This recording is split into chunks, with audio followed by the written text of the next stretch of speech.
सच्चिदानन्दरूपाय विश्वोत्पत्त्यादिहेतवे तापत्रयविनाशाय श्रीकृष्णाय वयं नमः।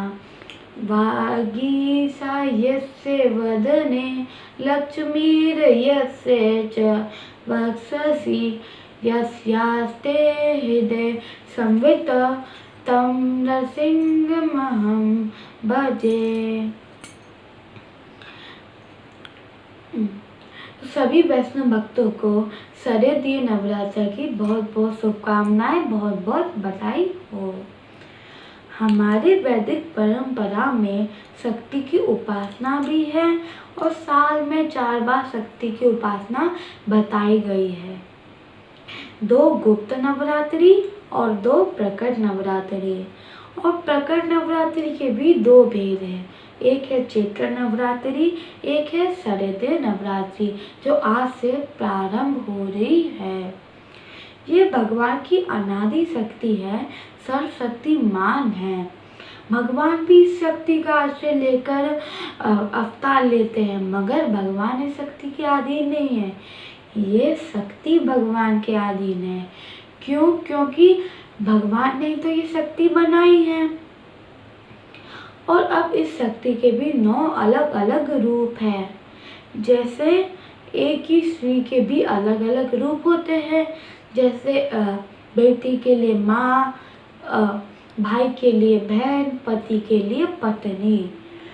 वैसे ही शक्ति के अलग अलग 9 रूप हैं और उन 9 रूपों को हम नवरात्र में पूजते हैं। तो अब 9 दुर्गा में मैं आपको 9 माताओं के नाम बताने जा रहा हूँ।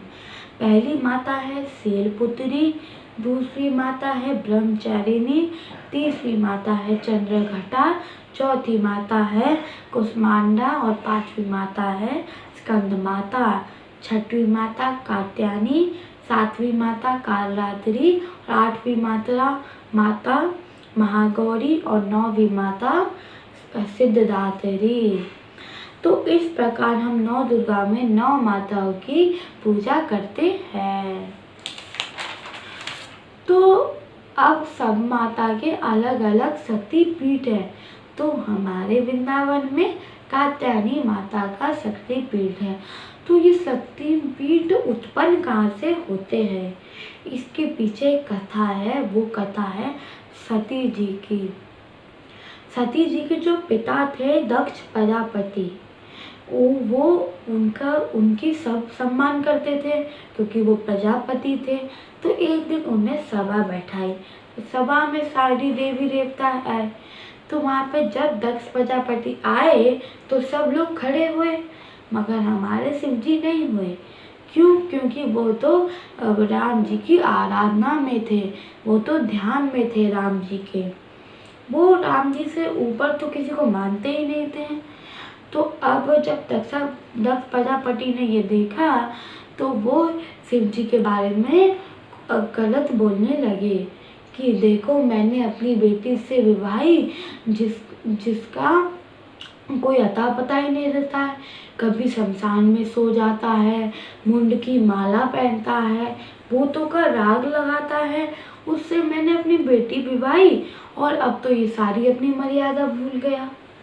तो दक्ष प्रजापति ने ये नहीं देखा कि इतने सारे लोगों ने मेरा सम्मान किया, उसने ये देखा कि बस शिव जी नहीं खड़े हुए। वैसे ही हम करते हैं कि हमने देखा 10 काम हमने को दिए, उसने 9 काम कर दिए, एक काम नहीं करा, मगर हम 9 कामों को नहीं देखेंगे, उस एक काम के बारे में बार बार सोचेंगे। तो अब एक दिन अब दक्ष प्रजापति ने सोचा कि अब मैं शिव जी का अपमान कैसे करूं। तो उसने एक महायज्ञ रखा। तो उसमें उसने सारे देवी देवता को बुलाया, मगर शिव जी को नहीं बुलाया। तो उसके बाद जब सभी देवी देवता जा रहे थे अपने विमान से कैलाश से होकर, तो एक देवी ने पूछा, सती तुम नहीं चल रही हो क्या? तो सती ने कहा, कहाँ? तुमने कहा तुम्हारे पिताजी क्या तो महायज्ञ है। तुमने कहा अच्छा। तुमने क्या तुम्हारे यहाँ वो नहीं आया? निमंत्रण पत्र। तो उन्होंने कहा अरे आया होगा, कैलाश तो खुला है, यहाँ पे पता नहीं उड़ गया होगा कहीं। उन्होंने कहा चलो ठीक है। तो सभी देवी देवता चले गए, मगर सती जी तो गई नहीं थी। तो सती जी ने शिव जी से पूछा कि क्या मैं जा सकती हूँ? तो शिव जी ने कहा हाँ तुम जरूर जा सकती है, अगर निमंत्रण पत्र आया होता तो। तो उन्होंने कहा अच्छा। तो सती जी ने कहा कि मगर गुरु जी, मित्र या किसी पिता के यहाँ बिना बुलाए भी जा सकते हैं। तो शिव जी ने कहा हाँ जरूर जा सकते हैं, मगर हम नहीं जा सकते जब वो हमारे विरोध में हो। सती जी नहीं मानी और चली गई। तो सती जी ने फिर जब वहाँ पे पहुँची तो उनने देखा कि उनकी बहन उनकी बुराई कर रही है, बोल रही कि अरे कहाँ कहाँ से आ जाते हैं ये लोग, इनको तो हमने बुलाया भी नहीं था, और हमें तो पिताजी ने निमंत्रण पत्र दिया तभी तो हम आए, ना तो हम नहीं आते। तो सती जी ने वो बात नहीं मानी। फिर आगे उनने बढ़ी तो उनकी माँ आई, माँ ने तो उनको गले लगाया। फिर उसके बाद जब जहाँ यज्ञ हो रहा था तो वहाँ पे वो गई। तो जैसे दक्ष प्रजापति ने ये देखा तो वो बोलने लगे कि कहाँ कहाँ से आ जाते हैं लोग, हमने इन्हें बुलाया भी नहीं और ये यहाँ पे आ गए। तो उन्हें सती जी ने वो भी सहन कर लिया, मगर जब उनने वो देखा कि सभी देवी देवताओं का भाग बना है मगर शिव जी का नहीं बना है, तो उन्हें बहुत अपमान हुआ और उन्होंने कहा सब मुझे दक्ष की पुत्री कहते हैं, दक्ष की पुत्री कहते हैं, तो मैं क्या बस दक्ष के बारे में ही जानी जाती हूँ। तो उनने कहा कि मेरा तो अपमान करा ही करा, मगर शिव जी का, मेरे पति का अपमान करा। तो उन्होंने कहा जो सृष्टि का संहार करता है उसका हमने अपमान करा। तो उसी टाइम सती जी ने अपने प्राण त्याग दिए। तो बहुत लोग कहते हैं कि सती जी ने कुंड में कूद के भस्म हो गई, मगर ऐसा नहीं हुआ था। रामचरितमानस जी में गोस्वामी जी महाराज जी ने कहा था कि अस कहीं जोग अग्नि तनु जारा, भयो सकल मक हाहाकारा, कि जब सती जी ने अपने प्राण त्यागे अपने बल योग से तो वहाँ पे हाहाकार मच गया। तो जब शिव जी के गणों को ये पता चला तो उन्होंने यज्ञ में आके यज्ञ को विध्वंस कर दिया। फिर जब शिव जी आए तो शिव जी ने सती जी का शरीर उठाया और जंगलों में घूमने लगे वियोग में। तो अब जब जो ऋषियों की जो पत्नियां थी उन्हें जब शिव जी का महारूप देखा तो वो उन पे मोहित हो गई। तो फिर जो ऋषि थे तो उनने सोचा कि अगर हमारी पत्नियां इन पे मोहित हो गई है तो संसार का क्या होगा, ये संसार क्या सोचेगा। तो उन्होंने सोचा कि हम इन्हें श्राप दे देते हैं। फिर जब वहीं पे विष्णु भगवान प्रकट हुए और विष्णु भगवान ने कहा कि अगर तुमने इन्हें श्राप दे दिया तो इनका तीसरा नेत्र खुल जाएगा, और अगर इनका तीसरा नेत्र खुल गया तो महाप्रलय आ जाएगा। फिर ऋषियों ने पूछा क्या करें, फिर ऐसे तो हम कुछ कर भी नहीं पाएंगे और संसार भी क्या क्या सोचेगा। तुमने कहा तो ऐसा कर तुम। तो विष्णु भगवान ने क्या किया, अपने सुदर्शन चक्र को आदेश दिया कि तुम धीरे धीरे से सती जी का शरीर छेदते जाना, एकदम लगातार मत छेदना। तो जहाँ जहाँ सती जी के अंग गिरे वहाँ वहाँ शक्तिपीठ हो गई। तो 52 जगह शक्तिपीठ हुई। तो सती जी के जो केस थे वो वृंदावन में गिरे। तो अब सती जी के केस वृंदावन में गिरे तो यहाँ पे कात्यायनी माता की शक्तिपीठ हो गई। तो बोलो जय जय श्री राधे। तो इस कात्यायनी मैया की भी गोपियों ने कृष्ण भगवान को पति रूप में पाने के लिए पूजा करी थी। तो कात्यायनी महामाये योगिनधीश्वरी नंद गोप सुतम देवी पति में कुरुते नमः।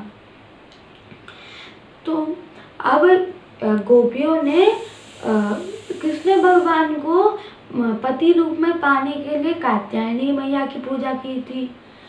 तो बोलो जय जय श्री राधे। मैं एक बात कहना चाहूँगा, कई लोग भगवान को तो मानते हैं मगर भगवान के देवी देवता को नहीं मानते। मगर देवी देवता को किसने बनाया है? भगवान ने। देवी देवता को अधिकार किसने दिया है? भगवान ने। वैसे ही अब एक ट्रस्ट को चलाने के लिए उसमें अलग अलग अधिकार होते हैं। जैसे कोई सचिव होता है, कोई उपाध्यक्ष होता है, तो अलग अलग पद होते हैं, जब जाके तो ट्रस्ट चलती है। वैसे ही भगवान ने भी सभी देवी देवताओं को अधिकार दिया है। जैसे शिव जी को सृष्टि का संहार करने के लिए, ब्रह्मा जी को सृष्टि को उत्पन्न करने के लिए, और विष्णु भगवान को सृष्टि का पालन करने के लिए। तो मैं सभी वैष्णव जनों से ये कहना चाहूँगा कि भगवान को तो माने मगर उनके देवी देवताओं को भी माने। कभी भी किसी देवी देवता की बुराई ना करें, क्योंकि हमारे वैष्णव धर्म में ये बहुत बड़ा अपराध है। तो इस अपराध से हमें बचना चाहिए और भगवान के लिए सभी देवी देवताओं को माने। जैसे पत्नी पति के नाते सबको मानती है, अगर वो नहीं मानेगी तो कोई उससे खुश नहीं होगा। तो अब हमारी देवी माँ सबके द्वारा वंदनीय है, पूजनीय है, सबकी मनोकामना पूर्ण करती है, सभी लोगों का नाश करती है, शत्रुओं का नाश करती है। ये सब तो निष्काम भाव वालों को मिलता है। तो ये सब तो सुकम ये भाव वालों को मिलता है। तो निष्काम भाव वालों को क्या मिलता है? निष्काम भाव वालों को देवी माँ भगवान की भक्ति प्रदान करती है। तो हमें देवी माँ की पूजा और आराधना करनी चाहिए, व्रत उपवास भी करना चाहिए। क्यों? क्योंकि अगर हम व्रत और उपवास करेंगे तो हमें तप करने की शक्ति मिलेगी और हमारे अंदर संयम करने की भी शक्ति आएगी। तो सभी वैष्णव भक्तों को शरद नवरात्र की बहुत बहुत शुभकामनाएं, बहुत बहुत बधाई हो। तो बोलो जय जय श्री राधे।